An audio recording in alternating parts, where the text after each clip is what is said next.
What's up, guys? This is going to be like my first kind of editing tutorial. I've gotten quite a few requests for it and I've just been really busy, but I finally sat down today and took the time to just kind of put this together. So this is a night shot in Oakland, the Oakland port down in San Francisco, or down in Oakland obviously, with Chris's Twin Turbo Huracan built by Sheepey race. This is in Lightroom as of right now. Obviously you can see right there I haven't taken it to Photoshop to get the bugs off and stuff, but this is what it looks like after editing, and then this is before my edit. So this is just kind of before and after, and I'm just going to kind of go through some of the basic edits that I try to do to some of my pictures. Hopefully this is helpful. We'll find out. Alright, so let's jump right in.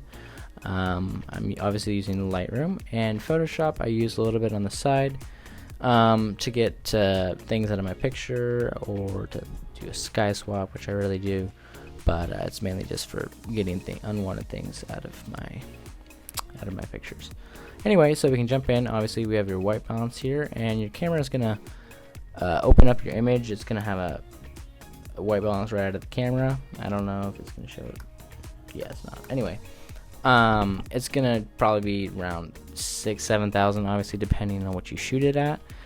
But for this night shot, I brought it down to around 4,000, just because night shots tend to be a little bit cooler in tone. And as of right now, I have a fairly warm style, or editing style. But obviously, if I was around 6,000 or 7,000, you can see that this does not look good. So I'm just gonna go ahead and reset that back to where I had it. But yeah, that's a tip for night shots. They're a little bit cooler, so bring down your overall temperature. And then tint, I don't mess with this as much as I do my temperature, but as a general rule, I try to set my temperature and tint before I start editing, just so I can get a feel of what the overall image is going to start looking like. But tint, I don't mess with this one. I think it was at 30 originally. I just brought it down to 3. I don't mess with it much. It's personal preference, but for my style, I do not mess with it unless I have to. And then going down here to like the basic adjustments, exposure, contrast, highlight, shadows, whites, blacks. These are some of the really basic first edits that I do. I usually try to bump up the exposure a little bit. I generally shoot underexposed. Not to blow anything else, like these headlights for example. But yeah, so there's my exposure. I brought it up 4, not too bad for a night shot. Contrast I don't mess with generally, just because I'm not a fan of an overly contrasted picture. As you can see, as you start to move it up, it just looks more and more dramatic, and that is not my style at all, so I'll bring it back down to where it was. And then moving down the list, my highlights, usually I try to bring them down as much as possible without completely crushing them. Right now I have them at 45, which is higher than I usually do, because I wanted to keep some of my lights in the actual headlights. The higher the actual highlights here, you can see that the highlights start to get, the headlights start to get blown out. So that's why I keep it around 45, but I brought it up just high enough so I can still get this this wrap to pop just a little bit.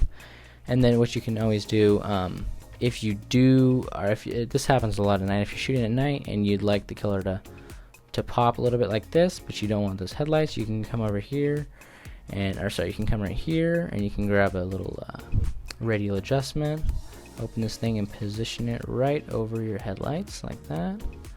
Get it just right there.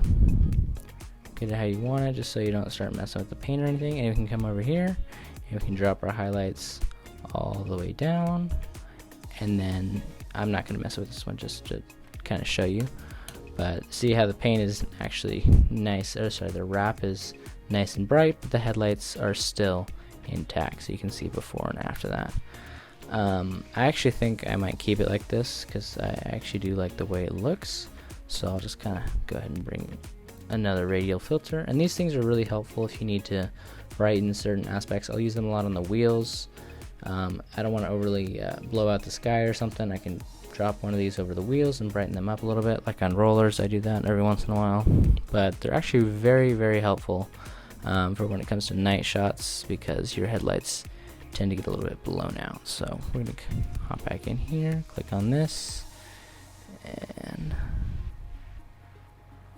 go. Oh, that was my shadows, that's why it didn't work.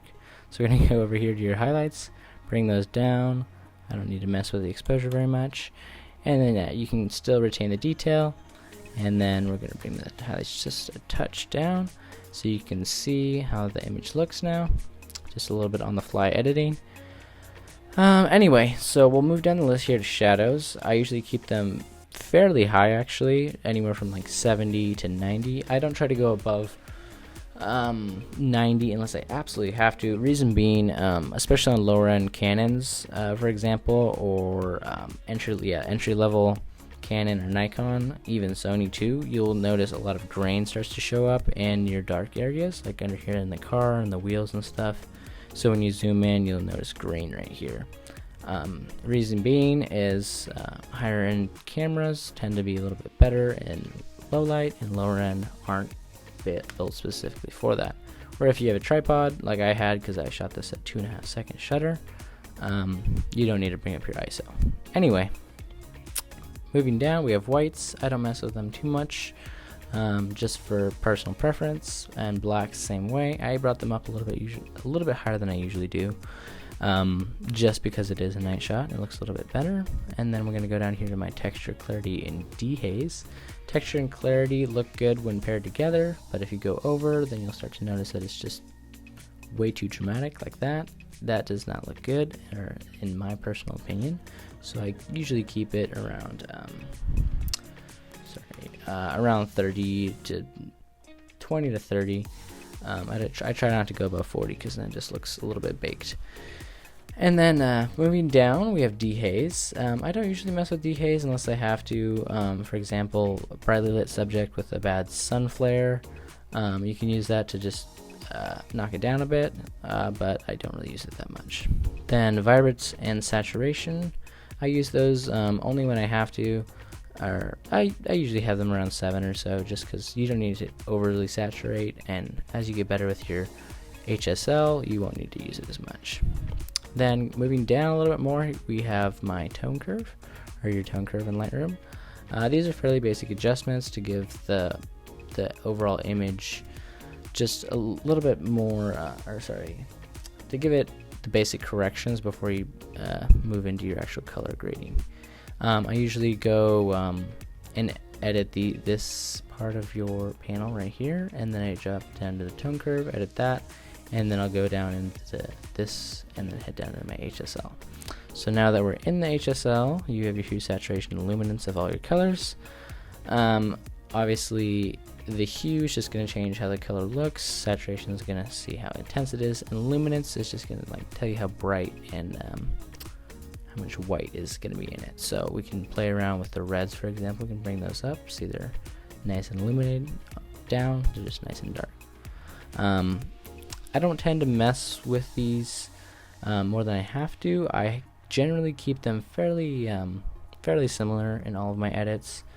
For example, the luminance of my green is almost nearly 100, just because I like my greens to be nice and bright. But yeah, I will desaturate the blue or saturate it depending on how the sky is looking. For these, I saturated them a little bit more just because I wanted the headlights to look nice and cool. Anyway, moving on, we have your split toning. Split toning is just the actual hue and saturation of your highlights and shadows. So right here I have it to like a nice grayish, purplish, and you can saturate a little bit more, and you can see that it actually is a purple. But use that sparingly. Again, it's personal preference. I'm just gonna show you the difference between the saturation of the highlights and shadows. Oh, looks like my disk space is almost full. That's nothing new. Anyway, going down here to actually the sharpening. This is one of my favorite things in Lightroom. It just makes your images that much more sharp. These are generally I keep these generally the same for all of my pictures. For example, this one in particular, obviously my mask is at 80, which is best. So one cool thing you can do is hold down Option and then click it, and you can see everything that you're going to be sharpening your picture. So I usually go 80 to 90 for my sharpening, and if it's a little bit higher ISO, then I won't sharpen it as much, because then it's just going to intensify that ISO. Then down here is just to reduce the grain, like your luminance and smoothness. Next is lens corrections. I don't mess with these too much unless I have to. Like, I have chromatic aberration and profile corrections both enabled, and like you can see, this is just for your lens and camera actual corrections. I shot on my Sigma 24-70. Moving down, this is for cropping and overall, like, transforming your image. I don't use this part of my crop unless I have to, like I'm not in line with the actual car. I can use my horizontal and vertical aspect just to kind of get me centered with the car. Next is your vignette. I don't use this too much at all, maybe just a tiny bit, but it's not my personal style. Anyway, calibration. This is almost exactly the same for all of mine. It's the way I like it to look, and I don't mess with that too much at all. But yeah, so that's kind of my editing flow. That was a little bit rushed. It usually takes me probably 5 to 10 minutes per picture. Obviously a little bit longer on the first one to get my look dialed in, and then I can just kind of go down here and copy it, copy all these settings, and then paste it onto the next picture. But yeah, so that's just kind of how I do things. And then I can go ahead and explain these top buttons. I'm sure most of you know what they are. Obviously this is your overall crop, so you can just make sure it's nice and centered and nice and level. I like to make sure that there's even amount on both sides of my pictures. And then this is going to be your spot removal tool in Lightroom. Photoshop, it is completely different, and I personally like the Photoshop one way more, but this one can get the job done if you absolutely have to. Red eye, I don't almost never use this unless I'm shooting portraits.